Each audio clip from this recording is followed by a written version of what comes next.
Unajua, katika ulimwengu ambao tunaishi mimi na wewe, wapo watu waliokufa wakiwa masikini, lakini wapo watu waliokufa wakiwa tajiri.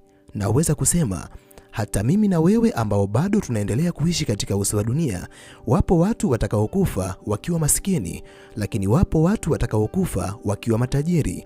Je, utajuaje kama wewe ni moja kati ya watu watakaokufa wakiwa masikini katika hii dunia? Karibu katika giza litakalokupa mwangaza wa kujifunza siri mbalimbali za ulimwengu. Katika maarifa ya leo, nitakwenda kukwambia tabia 5 za binadamu ambao kwa hakika watakufa wakiwa maskini. Namba 1, binadamu wenye tabia ya kutopenda kujifunza vitu vipya katika maisha yao. Unajua, moja kati ya ukweli ambao lazima tuukubali na kuuweka akilini, kila itwapo leo, vitu mbalimbali hubadilika katika uso wa dunia. Kile ambacho kiliwapa mafanikio wanadamu katika siku zilizopita si kitakachowapa mafanikio katika siku zijazo. Vipo vitu pamoja na mbinu mbalimbali ambazo zimepitwa na wakati. Asilimia kubwa ya wanadamu ambao hufanikiwa katika maisha yao wana tabia ya kujifunza ujuzi mpya kila itwapo leo, na mara nyingi ujuzi mpya huwa unalipa, kwani huwezi kufananisha katika miaka ya 90 watu waliokuwa wanalima mashamba kwa jembe la mkono na miaka ya hivi karibuni watu wanaolima mashamba kwa kutumia mitambo pamoja na matrekta. Asilimia kubwa ya wanadamu katika ulimwengu wa leo watafanikiwa zaidi kwa sababu wanatumia mbinu bora na za kisasa kuliko binadamu wengine. Kama wewe ni moja kati ya wanadamu ambao hawataki kujifunza mambo mapya katika maisha yao, utaendelea kutumia mbinu za zamani sana ambazo zimepitwa na wakati katika ulimwengu ambao unahitaji usasa, teknolojia mpya pamoja na mbinu mbalimbali ambazo zinaendana na ulimwengu wa sasa. Kama wewe ni moja kati ya wanadamu ambao hawahitaji kabisa kujielimisha wala kujenga ufahamu mpya katika maisha yao, basi ujue kuna uwezekano mkubwa ukawa miongoni mwa wanadamu ambao watamaliza muda wao wa kuishi katika uso wa dunia wakiwa bado hawajafanikiwa. Kwa lugha rahisi, utakufa ukiwa maskini. Namba 2, binadamu wenye tabia ya kutumia pesa zote bila kuweka akiba yoyote katika maisha yao.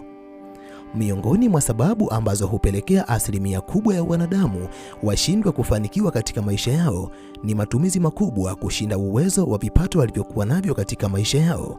Moja kati ya siri ambazo unatakiwa kuzijua na kuziweka akilini, haijalishi wewe ni mwanadamu ambaye unajituma katika kazi kwa kiwango gani, wewe ni mwanadamu ambaye unafanya kazi na kulipwa mshahara mkubwa kwa kiasi gani katika shughuli ambayo unaifanya, ikiwa tu matumizi yako ni makubwa kuliko kipato ambacho unacho katika maisha yako, amini usiamini, inawezekana kabisa ukamaliza muda wako wa kuishi katika uso wa dunia na ukawa maskini.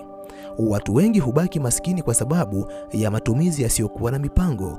Ukijaribu kujifunza kwa asilimia kubwa ya binadamu waliofanikiwa katika uso wa dunia, asilimia kubwa kati yao hawa ni wanadamu ambao hawana matumizi ya hovyo. Mara nyingi kipato ambacho wanakipata katika maisha yao huwa wanawekeza, hawatumii bila kuweka akiba. Ninakushauri na wewe, kama hauhitaji kufa ukiwa masikini, basi haijalishi unapata kipato kidogo kwa kiwango gani, jenga utamaduni wa kuweka akiba katika maisha yako. Kipato ambacho unakipata kigawanye mara 3. Asilimia kidogo kitumie kwa matumizi yako ya kawaida, lakini asilimia nyingine kidogo weka akiba ambayo itakusaidia wakati wa matatizo, na asilimia nyingine wekeza katika mzunguko. Unaweza ukaanzisha biashara fulani. Kumbuka, hauhitaji mtaji mkubwa ili kuanzisha. Anzia hapo ulipo ili kufika sehemu ambayo unatarajia kufika. Ndiyo maana Musa alipomuuliza Mwenyezi Mungu, nitawaokoaje wana wa Israeli hali ya kuwa sina chochote? Mungu alimwambia, Musa, una nini katika mikono yako? Musa akamwambia Mwenyezi Mungu, nina fimbo. Mwenyezi Mungu hakumwambia Musa ataitumiaje hiyo fimbo, lakini fimbo ambayo alikuwa nayo Musa ndiyo aliyoitumia kugawanya bahari kwa uwezo wa Mwenyezi Mungu. Hata wewe Mwenyezi Mungu anakuuliza leo, una nini? Tumia hicho ulichokuwa nacho kupata kile ambacho hauna na utakwenda kufanikiwa. Namba 3, binadamu wenye tabia ya kuwalaumu watu wengine katika changamoto mbalimbali ambazo zinawatokea katika maisha yao.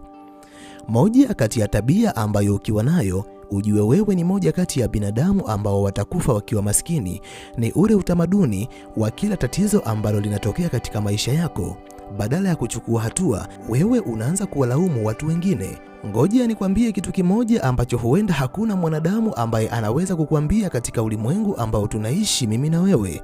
Kulaumu pekee hakuwezi kubadilisha matokeo ya kile ambacho kimetokea katika maisha yako.